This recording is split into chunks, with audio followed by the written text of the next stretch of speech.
Hey guys, hello and welcome. बहुत से लोगों का मैसेज और कमेंट भी आ रहा था कि सीबीएसई क्लास 10 के इंग्लिश सिलेबस के ऊपर और किस पोर्शन से कितने क्वेश्चन आते हैं उसके ऊपर वीडियो बनाई। तो आज मेरा वीडियो उसी के लिए कि क्लास 10 सीबीएसई में कौन से क्वेश्चंस और किस पोर्शन से कितने मार्क्स का क्वेश्चन आता है, उन्हीं सारी चीजों को आज हम डिस्कस करने वाले हैं और बात करने वाले हैं। तो अगर मैं आपको बता दूं कि सीबीएसई क्लास 10 ने इंग्लिश को उसके जितने भी 80 मार्क्स के क्वेश्चन आते हैं उसको 4 सेक्शन में डिवाइड कर दिया गया, 4 पोर्शन में बांट दिया गया। सबसे पहला हमारा जो सेक्शन होता है वो होता है reading section, the second one is writing section and the third one is grammar and the fourth one is literature. इन्हीं 4 सेक्शन के अंदर से सवाल आते हैं, क्वेश्चन आते हैं, जिनको मिलाकर 80 नंबर हो जाते हैं और उन 80 नंबर में आपसे बोर्ड में पूछे जाते हैं। तो आज मैं आपको डिटेल में बताने वाला हूं, एक भी पोर्शन आपका छूटेगा नहीं और आपको समझ में आ जाएगा। तो अगर हम रीडिंग सेक्शन की बात करें तो रीडिंग सेक्शन आपका 20 मार्क्स का आता है, जिसमें 2 पैसेजेस होते हैं। The first one is descriptive and the second one is factual. 2 passage होते हैं और दोनों को ऐड करके 20 मार्क्स का क्वेश्चन होता है, जो कि आपके रीडिंग स्किल्स को टेस्ट करने के लिए, रीडिंग स्किल को जांचने के लिए होता है। वो आपका 2 पैसेज। अगर हम सेकंड सेक्शन की बात करें, दैट इज राइटिंग सेक्शन। तो राइटिंग सेक्शन आपका 18 मार्क्स का होता है, यानी 18 नंबर का होता है, जिसमें या तो लेटर और आर्टिकल आता है या फिर एक स्टोरी लिखने को आता है। तो अगर हम लेटर और आर्टिकल की बात करें तो ये हमारा 8 मार्क्स का आता है, और अगर हम स्टोरी की बात करें तो स्टोरी हमारा 10 मार्क्स का आता है। 150 टू 200 वर्ड्स में लिखना होता है हमें, और ये 250 टू 300 या 200 टू 250 वर्ड्स में हमें स्टोरी लिखना होता है। तो राइटिंग सेक्शन से हमारा 2 ही चीज पूछा जाता है, या तो लेटर या एक आर्टिकल पूछा जाएगा 8 मार्क्स का, और दूसरा स्टोरी पूछा जाएगा। यानी आपको एक छोटा सा एक डाटा दे दिया जाएगा और उस डाटा के हिसाब से आप स्टोरी तैयार करेंगे, जो कि 10 मार्क्स का होगा। एंड अगर हम ग्रामर की बात करें तो ग्रामर सिर्फ 12 नंबर का आता है। बिल्कुल आपने सही सुना, grammar is only asked for 12 marks. Grammar सिर्फ 12 नंबर के आते हैं, जिसमें 4-4 में बांट जाएगा। 3 क्वेश्चंस आते हैं और तीनों 4-4 नंबर के होते हैं। The first one is gap filling. आपको एक फिल इन द ब्लैंक्स दे दिया जाएगा और उस फिल इन द ब्लैंक्स में अलग अलग इंग्लिश ग्रामर के पोर्शन से, टेंस से, प्रीपोजिशन से, कंजंक्शन से, डिटरमाइनर से, इन सब चीजों से, आर्टिकल से सवाल किए जाते हैं। तो बस वो 4 नंबर का होता है। नेक्स्ट होता है हमारा एरर और correction.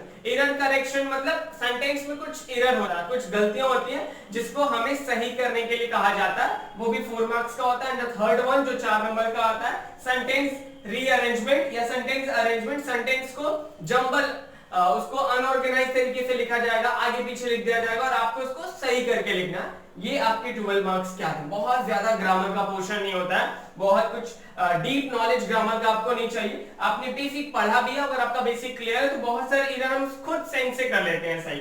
Fill in the blanks भी बहुत सारे आप टेंस पैसेज खुद से कर लेंगे। और लास्ट में हमारा लिटरेचर, जो कि काफी मेजर पोर्शन है, 30 मार्क्स का होता है, जो कि आपकी क्लास 10 सीबीएसई में 2 बुक है, first flight and footprint without fit. दोनों ही से मिलाकर 30 मार्क्स का क्वेश्चन आता है। तो हम इस पूरे सिलेबस में बात करने वाले राइटिंग सेक्शन पे, ग्रामर सेक्शन पे डिटेल में आप कैसे ज्यादा नंबर ला सकते हैं। तो अगर ग्रामर की बात करें तो जस्ट आस्क फॉर 12 मार्क्स। हमें राइटिंग सेक्शन को बहुत ज्यादा इंप्रूव करना होगा, राइटिंग सेक्शन पे बहुत ज्यादा ध्यान देना होगा। राइटिंग के लिए हमें लिखना आना चाहिए, बेसिक इंग्लिश ग्रामर हमारा क्लियर होना चाहिए, कब कौन से वर्ड यूज करेंगे, टेंस का पूरा नॉलेज और डिटेल होना चाहिए आपके पास। चाहे आप पैसेज की क्यों ना बात करें, पैसेज में भी आपके क्वेश्चंस जो होते हैं, 4 क्वेश्चन 2-2 मार्क्स के पूछे जाते हैं लिखने के लिए पैसेज के हिसाब से। तो आपको वो राइटिंग अच्छे से आना चाहिए। सेकंड, अगर आप लेटर, आर्टिकल या स्टोरी की बात करें तो उसमें भी एक vast knowledge of writing you should have, और one needs to have a good knowledge of when it comes to writing. लिखने की बात होती है तो एक अच्छी नॉलेज हमारे पास होनी चाहिए, तभी हम उन चीजों को लिख पाएंगे। और लिटरेचर 30 मार्क्स का, जिसमें तो सिर्फ आपको लिखना ही लिखना है ना। सब चीज आप समझ के ही जाएंगे तभी लिख पाएंगे। चीजों को रट कर जाने से कुछ नहीं होगा, क्योंकि हमें नहीं पता कौन से क्वेश्चन आने वाले, कौन से क्वेश्चन नहीं आने वाले। तो राइटिंग के लिए आपका टेंस, जो कि विच इज मोस्ट बेसिक, वो आपका क्लियर होना चाहिए। और टेंस पे मैंने वीडियो भी बना रखा है, आप चाहे तो मेरे प्लेलिस्ट में जाके देख सकते हैं। तो आज हम बात करने वाले राइटिंग सेक्शन में लेटर और आर्टिकल, इन चीजों को कैसे लिखते हैं और कैसे बात करते हैं। तो अगर मैं बात करूं लेटर की, तो लेटर जो है, लेटर राइटिंग, इसको 2 सेक्शन में डिवाइड कर दिया गया है। First one is formal letter and the second one is informal letter. Formal letter नाम से क्लियर हो रहा है कि हम फॉर्मल जगहों पे लिख रहे हैं, है ना। और इनफॉर्मल लेटर यानी इनफॉर्मल जगहों पे हम लिख रहे हैं। तो अगर मैं आपसे बोर्ड में सिर्फ फॉर्मल लेटर्स पूछा जाता है, इनफॉर्मल लेटर्स नहीं पूछे जाते, बोर्ड में आपसे सिर्फ फॉर्मल लेटर ही पूछे जाएंगे।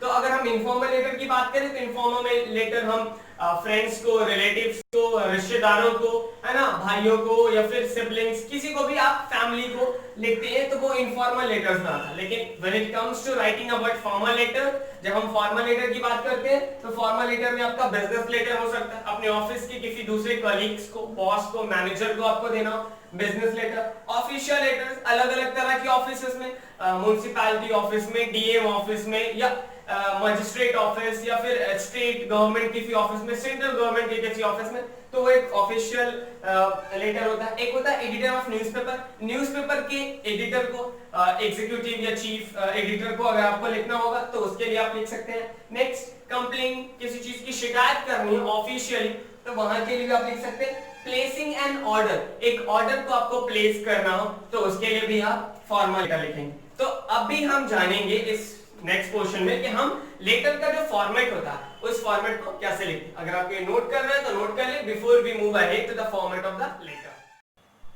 तो अभी हमने देखा था कि फॉर्मल लेटर को किस किस चीजों के बारे में पूछा जाता है और कौन कौन से उसके अंदर लेटर आते हैं, टाइप्स ऑफ फॉर्मल लेटर्स जो हमने देखा था। तो अब हम उसका फॉर्मेट देखेंगे, यानी format of formal letter. Formal letter को हम लिखेंगे कैसे, इसका एक ही फॉर्मेट है और उसी फॉर्मेट को आपको एग्जाम में भी लिखना है, यही सेम पैटर्न है। ये उस पेज के, जिस पेज पे आप लिखेंगे उसके लेफ्ट साइड लिखा जाता है। ऐसा आपको बोर्ड पे भले ही राइट साइड दिख रहा है लेकिन आप अपने या इस वीडियो को देखते हैं अगर आप कॉपी में नोट कर रहे हैं तो आप उसको लेफ्ट साइड पे ही लिखेंगे।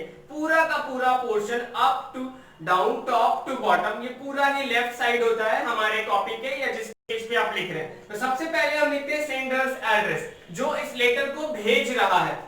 अगर आप भेज रहे हैं तो आप अपना एड्रेस लिखेंगे और एड्रेस बेसिकली लेटर में दे दिया जाता है। जो भी लेटर आप लिखेंगे लेटर में आपको आपका नाम भी दे दिया जाता है, लेटर में आपको रिसीवर्स एड्रेस भी दे दिया जाता है और सेंडर एड्रेस भी दे दिया जाता है। मतलब कि कहां से और कहां तक लेटर भेजा जा रहा है वो भी आपको बता दिया जाता है। तो सबसे पहले आप सेंडर्स एड्रेस लिखेंगे, जिस तरीके से दिया हुआ आप वैसे उसको लिख देंगे। पिन कोड अगर दिया हुआ है तो आप लगा सकते हैं, otherwise it is still okay. तो आप सेंडर्स एड्रेस लिखेंगे। सेंडर्स एड्रेस के बाद हमारा डेट आता है। डेट आप चूज कर सकते हैं, अगर दिया हुआ है तो बहुत अच्छी बात है, तो डेट आप चूज कर सकते हैं, जो भी डेट आपको चूज करना। तो सेंडर्स एड्रेस में जैसे मैंने लिख रखा है 123 रघुनाथ मोड़, हरदेव भवन, और एक पिन कोड। डेट 28 में 2020, जो आप डेट जो चाहे वो डेट दे सकते हैं, है ना, लेकिन रिलेटेबल डेट हो, उसके आसपास का डेट हो। उसके बाद रिसीवर्स एड्रेस, आपके इस लेटर को जो पढ़ने वाला है या जहां तक आप पहुंचाने वाले हैं वो भी आप दे सकते हैं, जैसे 43Z अशोक नगर मथुरा, और हमने पिन कोड दे रखा। तो ये जो सेंडर्स एड्रेस और रिसीवर्स एड्रेस है बेसिकली आपके क्वेश्चन में दिया हुआ होता है। डेट आप चूज कर सकते हैं। उसके बाद हम सब्जेक्ट लिखेंगे। सब्जेक्ट भी आपको बता दिया चुका होता है, बता दिया गया होता है कि आप किस चीज के बारे में, अगर कौन सा फॉर्मल लेटर लिख रहे हैं, कंप्लेन है, ऑर्डर प्लेस करना है, या किसी चीज की साफ सफाई के लिए, या किसी और ऑफिस में आपको कुछ लिखना है, तो वहां पे आप इसके नीचे सब्जेक्ट लिखेंगे। लेफ्ट साइड में चलते आ रहे हैं। उसके बाद सैल्यूटेशन, सैल्यूटेशन में आप सैल्यूट करेंगे सर, अगर आप वो पर्सन एक मेल है तो उसके लिए सर, या अगर आपको पता है कि वो एक फीमेल है तो उसके लिए आप मैडम भी लिख सकते हैं। और अगर आपको नहीं भी पता तो सर इज मोस्ट एप्रोप्रिएट, आप सर ही लिखेंगे, सर या मैडम। उसके बाद सैल्यूटेशन के बाद आता है बॉडी ऑफ द लेटर। यहाँ देखिए मैं लिख रखा बॉडी ऑफ द लेटर। तो बॉडी ऑफ द लेटर में सबसे पहले आप इंट्रोडक्शन देंगे। इंट्रोडक्शन के बाद आप बात करेंगे मेन कंटेंट की। आप चाहे तो लेटर को एक पैराग्राफ में लिख सकते हैं या दो पैराग्राफ में। अगर आप एक पैराग्राफ में लिखे तो उसी में सारी बातें लिख सकते हैं, नहीं तो दो पैराग्राफ में अगर आप लिख रहे हैं तो सबसे पहले बॉडी ऑफ द लेटर में आपका शुरू होगा इंट्रोडक्शन, किस बारे में आप बताने वाले हैं। उसके बाद आपका मेन कंटेंट क्या है वो, और सेकंड पैराग्राफ में आप कंक्लूजन लिखेंगे, कंक्लूड करेंगे। आप उनसे रिक्वेस्ट कर रहे हैं, आप उनसे सजेस्ट कर रहे हैं, या कोई क्वेश्चन है या कुछ भी, तो वो आप कंक्लूड के साथ ऐड कर सकते हैं और सेकंड पैराग्राफ में आप कंक्लूजन लिखेंगे। और उसके बाद आप लिख सकते हैं कॉम्प्लीमेंट्री क्लोज, जो कि मैंने यहाँ लिख रखा है, complimentary close which is yours sincerely, faithfully या truly, ये आप चाहे तो इन तीनों में से कुछ भी चूज कर सकते हैं। और इसके जस्ट नीचे आप लिखेंगे सेंडर्स नेम, जो लिख रहा है इस लेटर को, जो राइटर है, जो सेंड कर रहा है, वो सेंडर्स नेम अपना नाम लिखेगा। यहाँ पे राघव मैंने लिखा तो आप लिख सकते हैं। यानी अगर सम अप करूं तो ये जो सारा, अगर आपको भले ये इवनली नहीं दिख रहा, ऊपर नीचे दिख रहा, लेकिन ये आपका पूरा इवन होना चाहिए। जहां से आपने फर्स्ट पॉइंट शुरू किया वहीं से आपका लास्ट पॉइंट भी होगा। और ये पेज के लेफ्ट साइड में होता है। शुरुआत में sender's address, date, receiver address, subject, salutation, फिर बॉडी ऑफ द लेटर और उसके जस्ट नीचे योर सिंसियरली, फेथफुली, ट्रूली और नेक्स्ट आपका नाम जो भी आप लिखना चाहें।